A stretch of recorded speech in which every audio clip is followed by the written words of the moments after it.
Good day, folks. Today I've got Isaac with me. And Isaac, you're going to talk a little bit about what we're seeing out here. You want to give a little background on what we're looking at here? Yeah, so this is our lifetime lease, Greg's lifetime lease farm.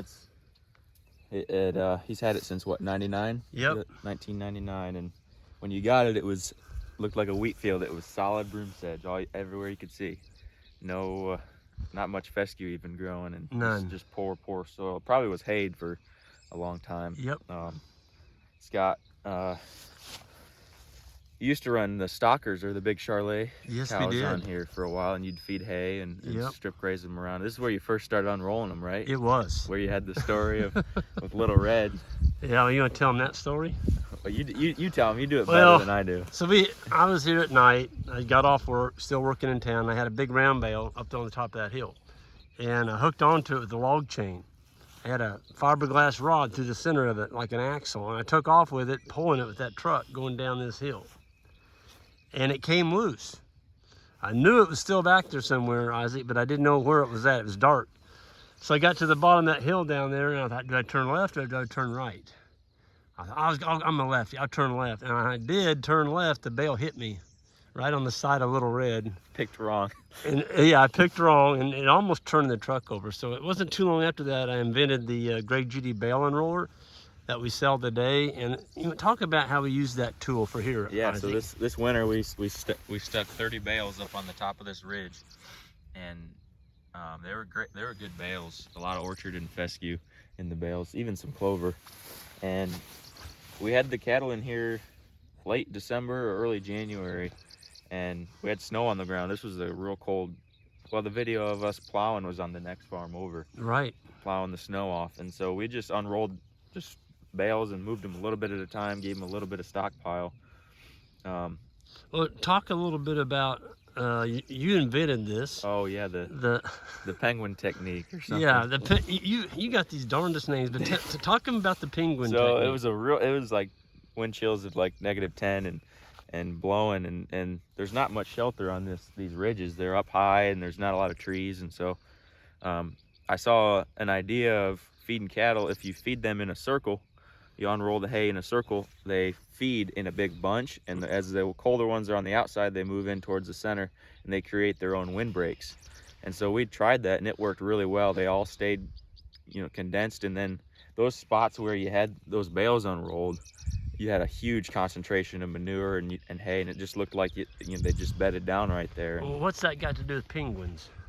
So like the penguins down in Antarctica, that's what they do. They get in a big ball, and as they get cold, they work themselves towards the middle, and the ones that are in the middle are warm. They get slowly pushed to the outside until they cool down, and so it's this constant cycle of the cold moving in and the warm getting pushed out, and they were able to make their own little shelter kind of deal. So if you spread the hay out when it's real cold in a long line, you get all those cattle in a line, and they're all getting blown with wind, and they all get cold, and they can't stay warm. Whereas if you get the big ball. The first time I saw you do that, I'm like, what's he doing out there? Is a four-wheeler broke? He can't turn and go straight. You just kept going in a circle and circle and circle. But you had a big mob of cows. Yeah, they were all around there. Just as tight as I could make it without having to fork any hay. It kind of looked like a hornet's nest. Yeah, almost. They all just swarmed it. Yep. And then they were just milling around right there. And so you got absolutely phenomenal animal impact. The animals stayed warmer, and yeah, it was a win-win. Yep. And then that grew more grass for us. So if you look at this grass in here, now this has been rested since the second week of April, so more than a month. And what are we today? We're May 25th. May 25th. Yeah. So we've got some serious, you've got your white clover in here, which is this clover. Yep. You've got, here's some old like briars and stuff. Yep. You've got fescue. This is, I think that's Timothy, that's isn't Timothy. It? Coming up. Yep. It hasn't put a seed head on, which is good. There's some orchard grass. Orchard grass up here. Yep. You got stick tight or beggar's lice right there. That's a good one. Red clover. Come in here, you get some red clover. Yep. There's some more red clover. There's bluegrass sprinkled in here. Yep. Seen some alpha grays from when you planted that years ago. Yep. And it's just a nice diverse grass. And you cannot see any bare soil here either. No. That's another thing, is even where we fed hay, it's all completely covered up, and it's it's dense and it's got a lot of energy in it. You got a little bit of ironweed, obviously. Yep. You can't get away from Well, that. Isaac, the people that would look at a clump like this and go, Greg, that's a little bit too much clover, but you walk right over here, they can't take a bite of clover without getting some grass. Yep. And so we don't, the question is, would we bloat cattle for bringing them in here? Nope. Nope. One, because we're not, when you get bloat is when you've got them in a dry lot, you got them feeding hay, and then you turn them out onto a lot heavy clover or alfalfa pasture, and they just pig out. And a lot of times that's early in the morning when the dew's on. Yeah. That's when you have a risk of bloat. Whereas every 12 hours they're getting a break of grass like this. They're used to eating the clover, and they eat grass with it too. And they're not hungry. Yeah, they're full as can be. Yep. But yep. I mean, this is some dense stuff. And for this used to be broom sedge. This is what you can turn the land into over time with the right management. I mean, this is some of the best feed you can grow right here. As far as the eye can see. Orchard grass and clovers. They put, what is it, 3 pounds a day gain up in North Missouri. They did a study on it. Yep. Well, Isaac, you tell a little bit about what else you did. You suggested, and I said, let's do it. And that's that wire that was in here. Oh yeah. So this farm was split into four sections. Yeah, it's split into 4 sections with permanent wire. Because back when you were custom grazing, you needed those big, you needed to make the big paddocks smaller. Well, now we've got 320 head of cows, and so each paddock, we run into the problem where sometimes we couldn't quite split it in 2, but it was too big for just one. So we had the idea, we'll just take all these wires out and we'll just use our temporary wires to split the farm. And now there's 2 benefits how do you like to that. Oh, I really like it. There's 2 benefits. One, you can change the paddock layup to however you want to make it with the temporary fence. And then the second benefit is the amount of broom sedge and Sericea lespedeza that was growing in those fence rows is no longer there because the cattle. It's getting hammered. Yeah, the cattle can walk right over it, and they don't, they just beat it up. So the less permanent fence you can have on your farm, I think, is that internal permanent fence is better. Yeah.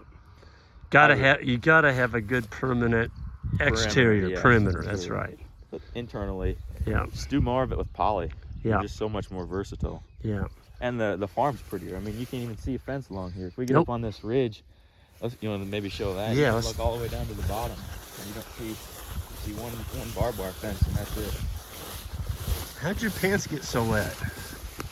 Well, all this. A little bit of dew. My shirt's soaked too because we had a cattle drive this morning, and I caught a calf, and my whole arm turned yellow with manure, and so I just dumped it. Good yellow calf manure. Here's some of that alpha graze. Oh yeah, look at that. It's not alfalfa, is it? It's just it's like a hybrid. That's alpha graze, yeah. Alpha graze, yeah. We put that in 1999, and there's still a little bit of it in here. Yep. Man, yeah, look so at you can that. just see rolling hills all the way along, and there's no fence. Wow. As you can see. What a view. And the bulls that you and I are getting ready to move, they're way down in that bottom, that far bottom. Yep, and they're coming this way. They'll be here in probably 6 days. You talk about some happy bulls. Yeah. Yep. Wow. Why wouldn't you be happy? You get orchard grass and Timothy up here. Exactly. Well, Isaac, thank you for taking time to help me this morning describe what you did on this farm, what we've done in the past. And I think it was you and myself and Connor. Yeah. He was here this winter. Yep. So Connor, David might have been here by then too. David might have been here by then. Connor has moved on to Kentucky. He's working there now on a farm, and I know Connor said, I wonder what this is going to look like. Well, Connor, here it is.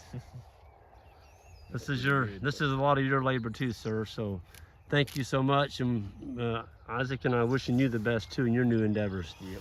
But we're going to get out of here. We're going to go move the bowls. We're going to get soaked walking over there. But you know what? I'd rather be soaked than not have any moisture at all. Yep. Everyone have a good one, and we'll see you down the road.